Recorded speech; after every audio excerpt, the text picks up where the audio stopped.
project. Ladies, if you are looking for somebody loyal and passionate, there is nobody better than the comic book geek. They're very passionate about the things that they love. They want things done right. And if you try to cheat them, they'll call you on it every single time.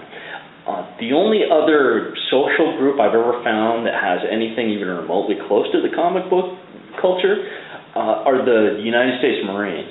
For example, one day I was on the base and we were all kind of hanging out watching a video. It was the movie RoboCop.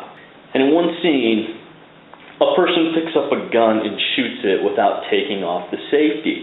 And the Marines in the room were like, oh, that's so fake. You know, he didn't take off the safety. They're totally calling him on this. I have no problem with like the 7-foot robotic cyborg walking around. That's fine, you know, but the fact that they did this weapons thing incorrectly, that's just too much. Comic book people are the exact same way. Like, for example, in Kick-Ass, when he strapped on the jetpack, I was one of the first people that said, you know what, it's not like that in the comic. And I think our reluctancy towards these type of cheats, it just equates to the fact that we don't deal very well with change. Because so often in our life, change is bad. Like, for example, the midichlorians and the Star Wars prequels, or giving Superman an illegitimate kid in Superman Returns. You know, just very stupid ideas. Why are we even trying to change this? And who can forget the nipples on the Batman suit? But the changes aren't always bad. Like, remember once upon a time, Superman couldn't fly. He had the ability to leap tall buildings in a single bound. Daredevil, once upon a time, wore a yellow costume. So this got me thinking, why are we so reluctant to change? And I'm not just speaking about the comic book geeks or the Marines. I'm talking about us as a race, as a society, human beings. Why are we so reluctant to this? And I think the reason is because change is the one constant that we actually have absolutely no control over. That's the one thing that we're just completely powerless against. You know, and if you look at physics, like the universe is expanding at this phenomenal rate, the Earth continues to rotate and rotate around the sun. It's very true, the Zen saying, that you cannot step into the same river twice. And I think in some aspects we all want to rebel against that a little bit.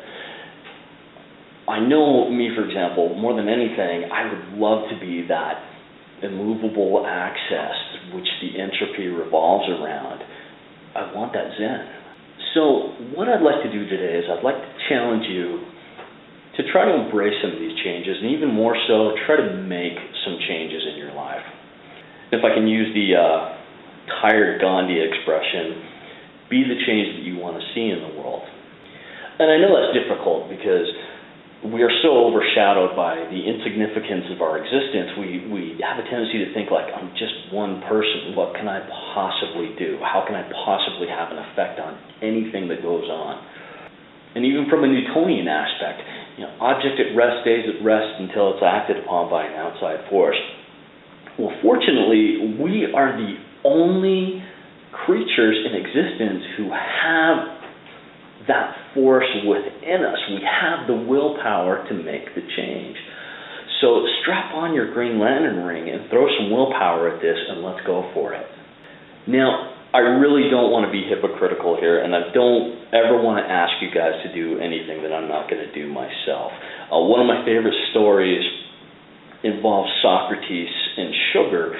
This mother brings her child to Socrates and says, my kid is eating way too much sugar. Can you get him to stop? And Socrates says, bring the kid back in a month, and I'll tell him. So the mom waits and brings him back, and a month later, shows up Socrates, and Socrates looks at the kid and says, hey, stop eating sugar. And the mom says, well, why did you have to wait a month to do that? Why can't you just do that a month ago? And Socrates says, because a month ago, I was eating sugar. And just for the record, I've heard this story from everything from Socrates to Buddha to Batman, so I really don't know who exactly said it, but the message is there. I'm doing this with you. I am announcing right now that I'm making a few changes in my life as well.